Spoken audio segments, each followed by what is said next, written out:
కార్యక్రమంలో తర్వాతి అంశం మంతాస్ రాగాలయ మ్యూజిక్ అండ్ డాన్స్ అకాడమీ వారిచే సేవ్ ద ఫార్మర్స్. గురు మంతా మాధవి శర్మ గారు రైతు పాట మీద చేస్తున్నారు. ప్రదర్శించే కళాకారులు ప్రిన్సీ, బ్లెస్సీ, ఆరభి, షనాయా, సాధ్వి, సంకీర్తన, సాన్విత, చక్రిక, అశ్విక, శ్రీనిక. ఆరభి ఇందులో చిన్నారి 3.5 సంవత్సరాల పాప కూడా నేను ప్రజాపాటకి నృత్య నీరాజనం చేస్తాను, ప్రజాపాటని ఆకలింపు చేసుకుని ఈరోజు ఈ వేదికపై నృత్యం చేయడానికి వచ్చాను, సిద్ధంగా ఉన్నాను, నేను భావితరాలకు ఒక సైనికురాలినవుతాను నా నృత్యం ద్వారా అని మీ అందరికీ ఒక మార్గదర్శకురాలుగా వచ్చింది ఆరభి. గట్టిగా మీ చప్పట్లతో ఆ చిన్నారికి ఆశీర్వాదాలు అందించవలసిందిగా కోరుతున్నాం. అన్ని వేళల లోకానికి అన్నమిచ్చి తల్లిలాగా ఆదుకొను రైతన్న కన్నా లేరు ప్రత్యక్ష దైవాలు వేరు లేరు. తెలియలే అట్టి రైతన్న దివ్యగాథ, తెలియలే అట్టి రైతన్న దీనగాథ.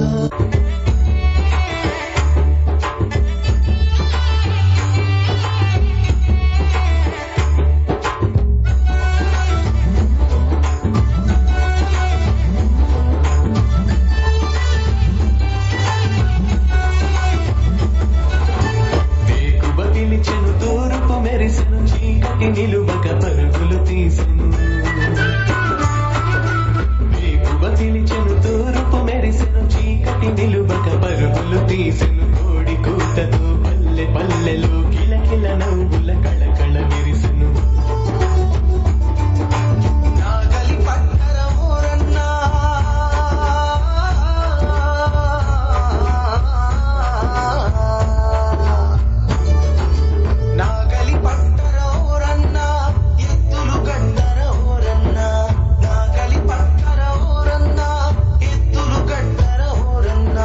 మట్టికి మనిషికి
చెయ్యాలి ప్రాజెక్టులు కట్టి నీటిని వడిపట్టి పొలాల గుండల పొలాలు పండగ చెయ్యాలి పండగ చెయ్యాలి రైతే జాతికి చెలగని చరిత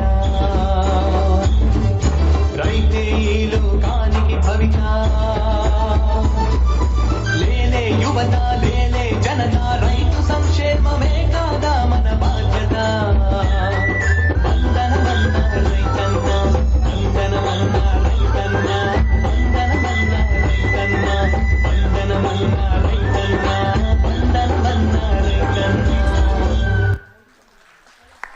ఎంత చక్కగా చెప్పారండి. చెట్లు నాటండి, నీరు పోయండి, మొక్కలు పెంచండి అని ఒక మంచి సందేశాన్ని, రైతు జీవితాన్ని మన ఒక చిన్న పాటలో మనందరికీ ఆవిష్కరించారు మంతాస్ రాగాలయ మ్యూజిక్ అండ్ డాన్స్ అకాడమీ చిన్నారులు. వారి హావభావాలు ఎంతో చక్కగా ఉన్నాయి. అలాగే ఆరబి, ఒక నిమిషం ఉండు తల్లి, బంగారు తల్లి. ఆరబి నృత్యాన్ని వారసత్వంగా తీసుకుంది మాధవి శర్మ గారి మనవరాలు. ఒకసారి మాధవి శర్మ గారు కూడా వేదిక మీదకి రావాలి. ఇలాంటి బుజ్జి పిల్లల్ని పరీక్షలు ఉన్నాయి, అది ఉంది ఇది ఉంది అని ఆపితే ఎలా నేర్చుకుంటారండి? ఎంత చక్కగా చేసింది ఆ పాప. చేస్తుంటే ప్రతి ఒక్కరి హృదయం కదిలిపోయింది. ఒక్కసారి మీ అందరి కరతాళ ధ్వనుల మధ్య చిన్నారికి మంచి ఆశీర్వాదాలు అందించాలి. ఆ చిన్నారి రేపు ఈ బాలోత్సవ్, తెలంగాణ బాలోత్సవ్ కార్యక్రమాల్లో ఒక ముఖ్య సభ్యురాలుగా అవ్వాలని మేమందరము ఆశిస్తున్నాము, స్వాగతం పలుకుతున్నాము. ధన్యవాదాలండి. కార్యక్రమంలో తదుపరి అంశం శ్రీ శారదా సంగీత నాట్య అకాడమీ ఓల్డ్